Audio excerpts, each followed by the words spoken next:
Our Heavenly Father,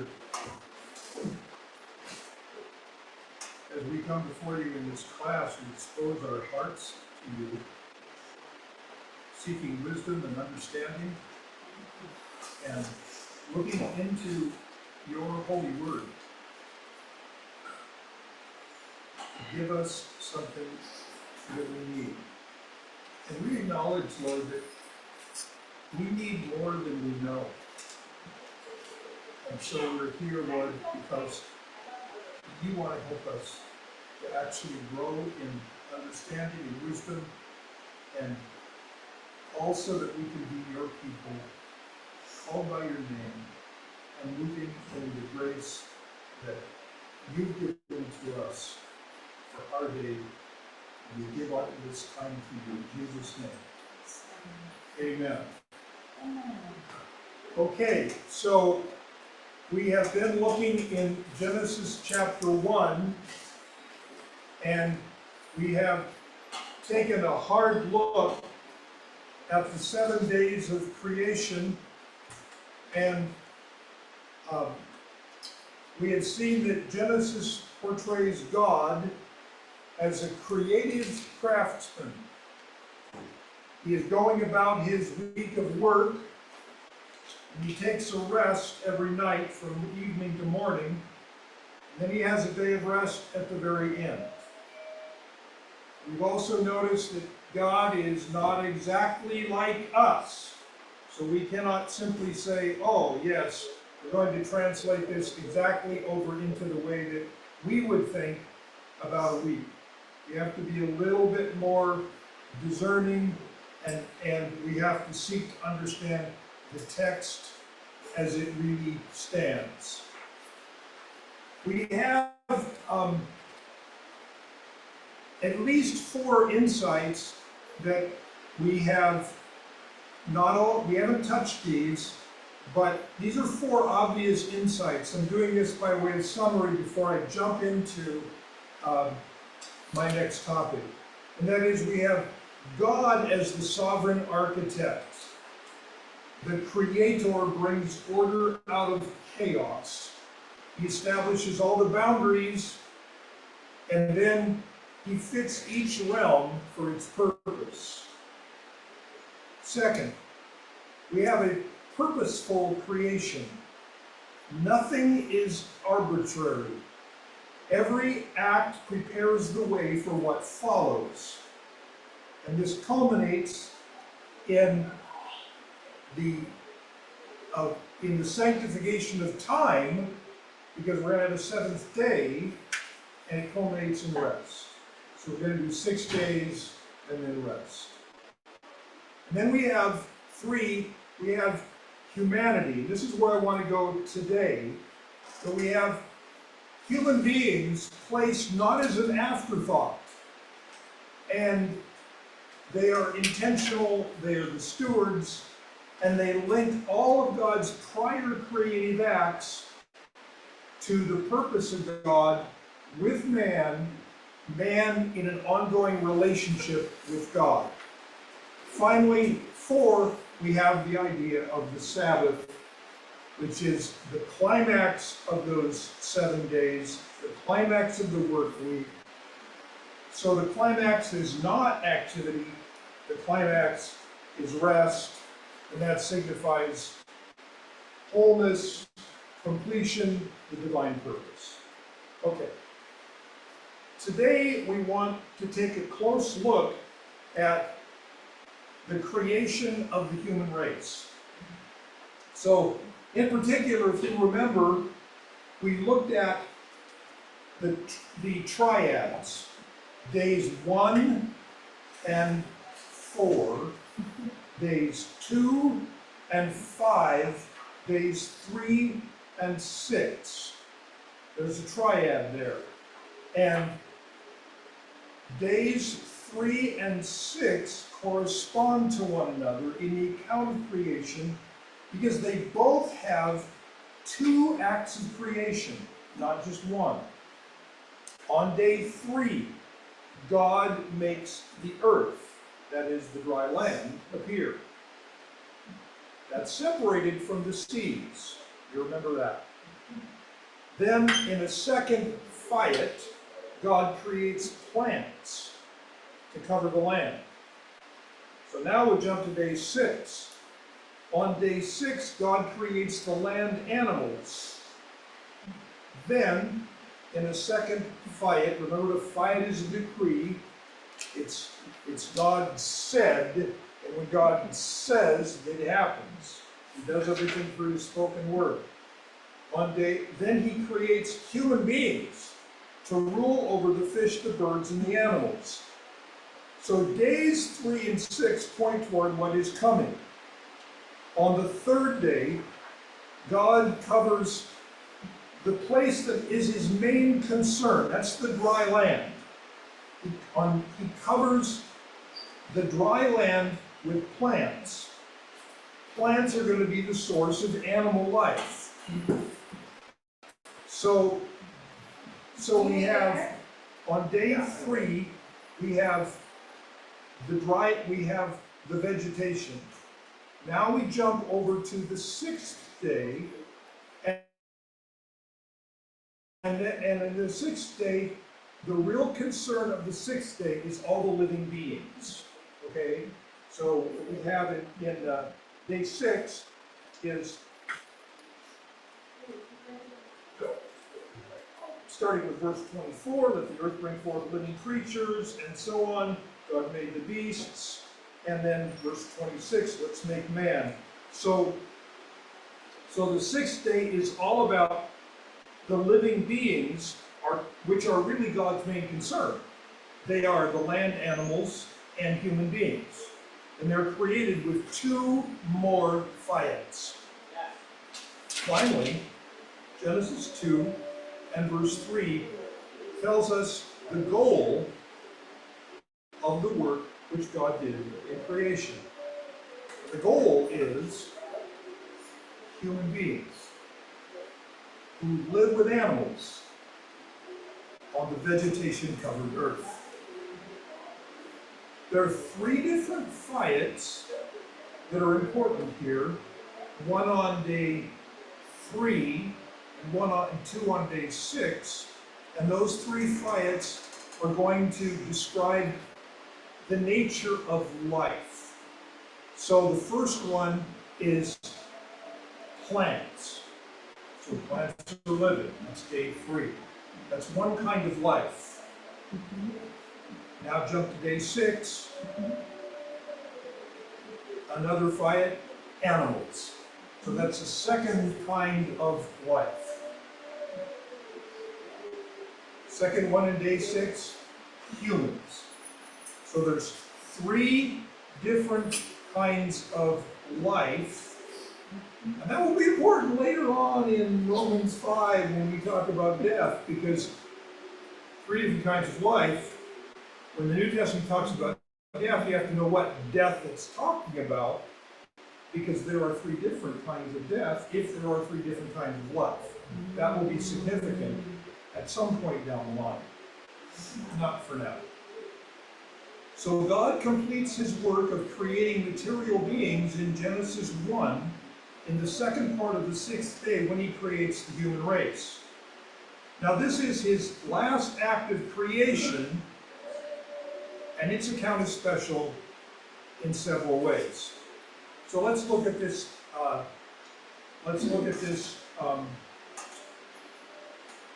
Beginning with verse 26. Chapter 1, start. Then God said, "Let us make man in our image, after our likeness, and let them have dominion over the fish of the sea, and over the birds of the air, and over the cattle, and over all the earth, and over every creeping thing that creeps upon the earth." So God created man in His own image. In the image of God, He created him, male and female, He created them. And God blessed them, and God said to them, "Be fruitful and multiply, and fill the earth and subdue it, and have dominion over the fish of the sea, and over the birds of the air, and over every living thing that moves upon the earth." So, verse 26 says, Let us make man in our own image. The Hebrew word translated as man is Adam.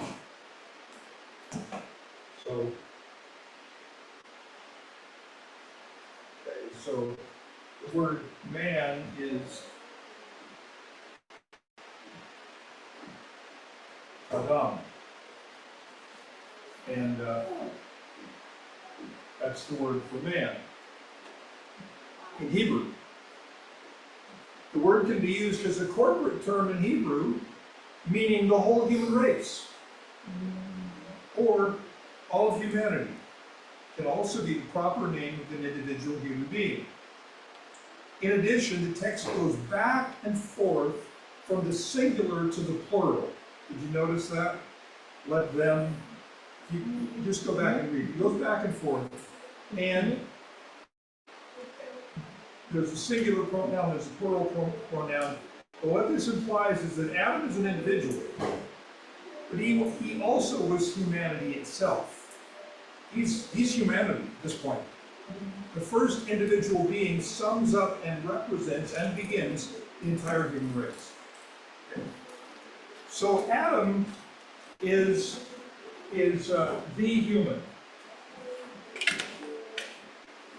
Maybe even with a capital H. Adam is the human. In Scripture, a name often reveals the identity and the significance of a person. For instance, the name Abraham means the father of the people. Or the name Joshua or Jesus means one who brings salvation. Just so, the name of this one individual tells you who he is. He is the human race. He's the beginning of the human race. He's the head of the human race. He's the father of the human race. He's it all. Okay, so now what we want to do is we want to talk about two truths that are going to emerge. So we have two facts here in Genesis chapter 1 about the way that Adam was created, and therefore the way that the human race was created. Okay, fact number 1, we are created, this is not going to be rocket science, we are created in the image of God. Okay? All right. Second, the human race is created, see what the text says? Is created male and female.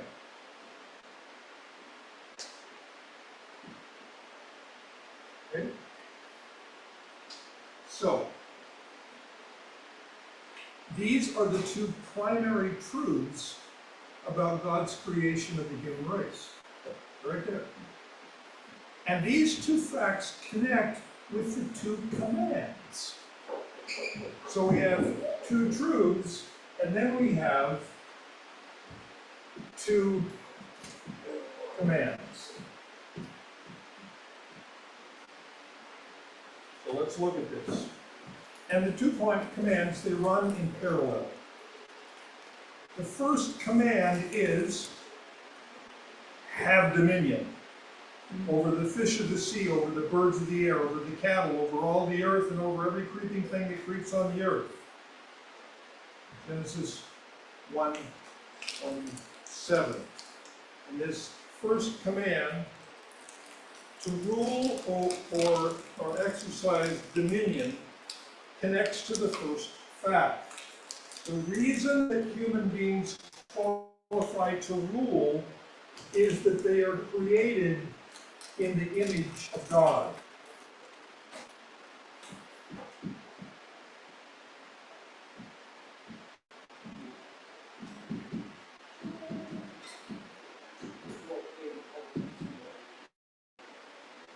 created in the image of God. That's why God can say, have dominion. Okay. In other words, they can represent God. Human beings are created to share God's rule over his creation. Now, Genesis 5, verse 3 can help us here. So I'm just going to say Genesis 5:3 is helpful. Here's what it says. When Adam had lived 130 years, he became the father of one in his own likeness, according to his image, and named him Seth. So the text refers to the birth of Seth, born as the son of Adam, and described as being in Adam's image and likeness. This is a way of speaking about sonship, and thus a sameness of nature. Therefore, as Seth was the son of Adam, Adam was the son of God. That's going to be important. So now, just remember the Gospel of Luke. And we'll think about Luke 3:38. Because in Luke 3:38, what we read is that Luke makes the genealogy of Jesus, Luke makes God part of the genealogy. He traces back his genealogy by saying at the very end, who was the son of Adam, who was the son of God. So Jesus is traced back all the way to Adam and then straight back to God. So Adam is the son of God there, Jesus is the son of God, but Adam is the son of God. So Adam is created to be the son of God and to be like God in the way that his son is like his father. If you don't see this, you're going to really miss what's going on. Okay? So we don't often think of this, but it says Adam was the son of God. So we will explore further what is involved for a human to be in the image of God a little later, hoping I get to it today. But for now, consider what God is like from the text itself. God orders creation. He determines what things are and how they are to act. God names them, so he identifies them. He speaks. He acts with a purpose in mind. He does something he's trying to bring about, and the result of that action is good. But when we're talking about God, who else are we talking about? To be in the image of God is not a claim to be all-powerful, all-knowing, and everywhere present. That would be to be God. So please hear this. Image of God. Image is like, we're going to get to it, human beings don't have exactly the same nature as God, but they are still like him. To be created according to God's image is to be like him in the way that he acts in Genesis 1. That is, to be a rational agent, acting with wisdom and understanding, deliberately bringing about something good and creating a good world. So, many of the early Christian fathers made a distinction between image and likeness of God and human beings. They understood the image of God as the nature given to us, and the likeness of God as something we needed to attain by growth in character. This way of thinking. Could you repeat that one, the phrase about what it means to be in the image of God? Because I couldn't quite To be created according to God's image is to be like him in the way that he acts in Genesis 1. So, the early Christian fathers, they're still working on this idea. I think they need some adjustment, but this is the way that they taught. Image is the nature given to us. The likeness is something we attain by growth in character. It's one way of thinking. The more like God we become in the way we act, the more we do what is good, the more effectively we can govern as his representatives, bringing creation to the purpose for which he made it. So, we are meant to exercise the authority God has given us. And this has important consequences for what happens on earth. If we exercise his authority, this authority, the way we should, we will see good results. Results that fulfill what God's purpose was in creating this world in the first place. Okay, now we want to go to the second command. The second command is be fruitful and multiply.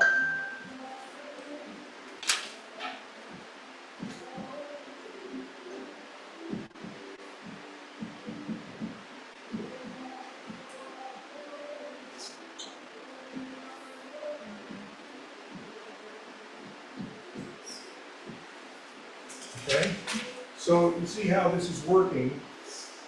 The two truths and the two commands, everything is in parallel. Okay. So the second command to human beings is be fruitful and multiply the earth. The second command is connected to the second fact, namely that the human race is created male and female. After human beings are declared to be male and female, they're commanded to be fruitful and multiply. So this is the sexual binary. This is sexual differentiation. This is the whole idea of the possibility of children. This is the idea which is going to result in human beings filling the earth. Now, this is important. Human beings are not the only ones created male and female. The animals are as well. So being male and female is a characteristic that human beings share with animals. We share this with animals. So it doesn't make us unique from animals. In fact, what we have to say is, and we say this from biology, is that this sexual differentiation and this way of propagating the human race is a manifestation of our animal nature. God, on the other hand, is not male and female. His image goes to both, but he's not. Unlike human beings and the rest of the animal kingdom, God does not increase and multiply. There is only one God and never will be another. Human beings were created male and female, making them unlike God.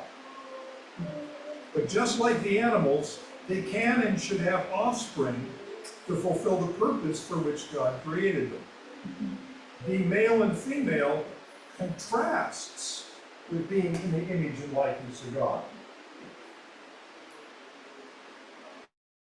The two contrasting statements, when you put these two together, it says that we are animals with an emphasis on the way that we, like other animals, produce, but at the same time we transcend our animal nature by something much greater that is within us.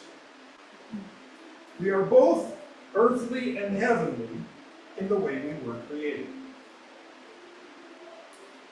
So God created Adam and Eve good in themselves. He created both of them in his image and likeness. But he did not create them automatically fulfilling his command to rule the earth all by themselves. They were supposed to increase, multiply, and fill the earth with a whole race of human beings. Can you repeat that? We are both earthly and heavenly in Leuschen, you said? Well, okay. I said we're both earthly and heavenly. So we have an animal nature, but we have something much greater within us. Okay, I think that's what I said. Okay. So this idea of filling the whole earth with the human race is going to take time. In fact, lots of it. In other words, God made the human race to complete his work of creation. the process, he planned for his creation to become what he intended it to be. The world was not created perfect or complete, but it was created good in principle. More to the point, it was created to eventually become completely what God had in mind. So,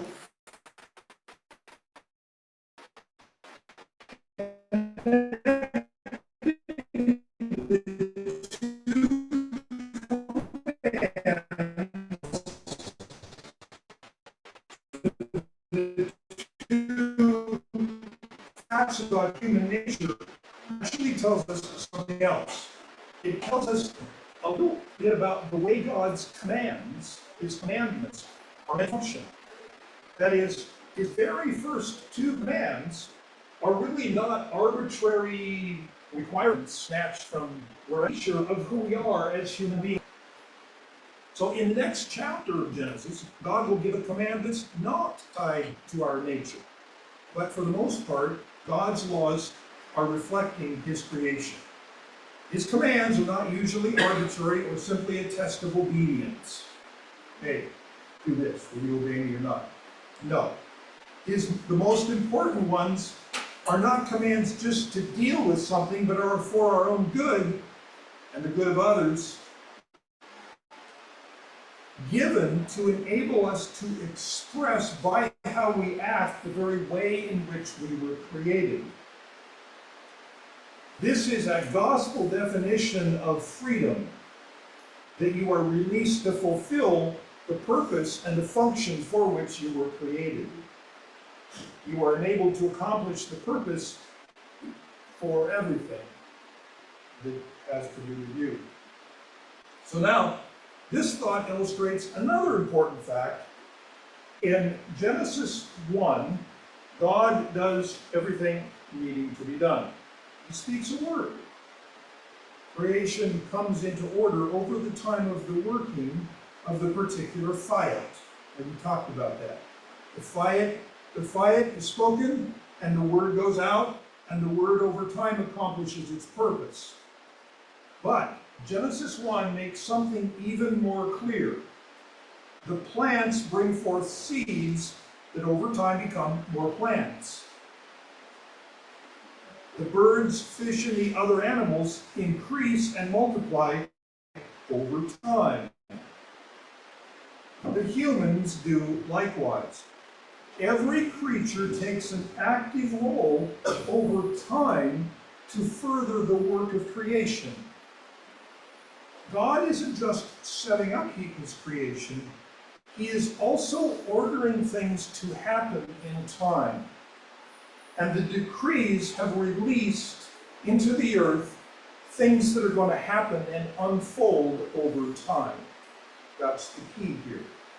So God brought into existence a whole set of creatures, a part of his creation, to represent him by ruling over that creation on his behalf. He made creatures with an animal nature so they would reproduce and gradually fill the earth. And he made them capable of ruling over creation by bestowing on them his image and likeness. The human race was appointed to be the corporate Son of God, God's viceroy in creation. That was the purpose. So we have, remember, Adam, we said, we looked at these passages, the Son of God. That's what it says. Now we're thinking of, yeah, the whole human race was created to be the corporate Son of, is to look at this phrase, created in the image of God. I want to look at this a little more closely. So one way to do this is to unpack the actual Hebrew words. So I want to do that right now. And there are two words, and I don't have, okay. So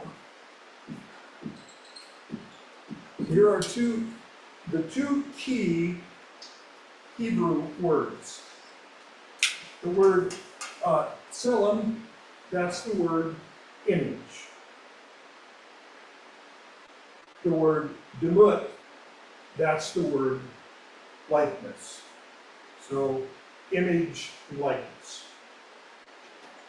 So let's look at demut. Demut's the easier word because it means shadow.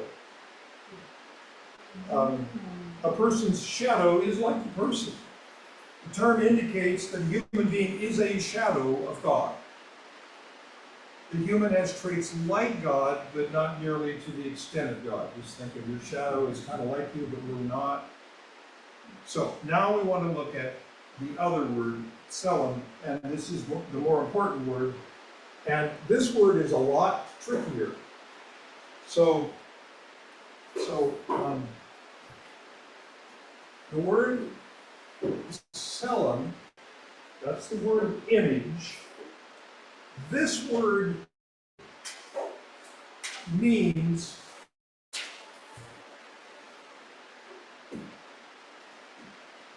idol. That's the meaning of the word, which the Israelites were not allowed to make. And I don't have time to talk about why. We can get into that maybe later. What's going on here? This is a curious thing. To their respective idols and their temples in the ancient Near East. Okay. Here's the question.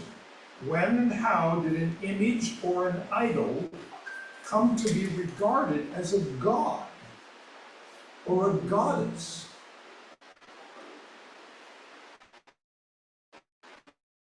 When an idol was crafted or when it was carved, it was not believed to have instantly become worthy of worship. The ancients believed that the god or goddess had somehow initiated the manufacturing process in the first place. So the idol was worthy of instant respect, but it still lacked what was really essential. The idol still needed to be imbued with the presence of the god, through a ceremony. The premier place for an idol to reside was in a temple.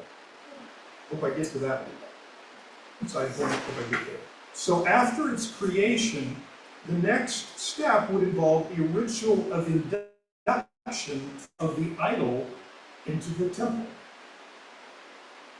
In the ancient world, in Mesopotamia, that portion of the world where the Israelites lived, there was something called it was so-called a mouth-washing ritual. It was one of the most prominent features of the whole induction ceremony. Washing the mouth of the god was going to release the cleansing so that the god could speak. So by it, the god or goddess, through its image, was going to be able to eat, drink, and smell in the instance offered to it, following here. After the ritual, the image was then brought into the inner chamber of the temple, stationed there to receive the daily offerings and other forms of worship. Now, the ancient Babylonians believed that through this induction process, the material image was going to be animated by the divine being. And the Egyptians had similar ideas. So when does this god or idol come into being? Well, the image is cast, the image is hammered, the image is sculpted, but it's not yet a god. When put together and erected, it's still not a god. Finally, its creators adorn it, they consecrate it, and they pray to it. And now, finally, it is a god. Now that some very confused human beings have dedicated it. But the idol did not merely represent the being. This is the key here. The idol did not merely just represent, like, Okay, so suppose you have a piece of paper and it has the signature of another person on it. You don't think to yourself, the person is in that signature. You never think that. You don't think the person is truly present. He put his signature there, well, he's present. You don't think that. But the representation idea with respect to idols went that much further. So the nations surrounding Israel believed that their idols did not just represent, but they actually were a localized manifestation of the god or goddess. They believed the idol gave the worshiper genuine access to the presence of the god or goddess because the image made the deity's presence real, actual, and tangible.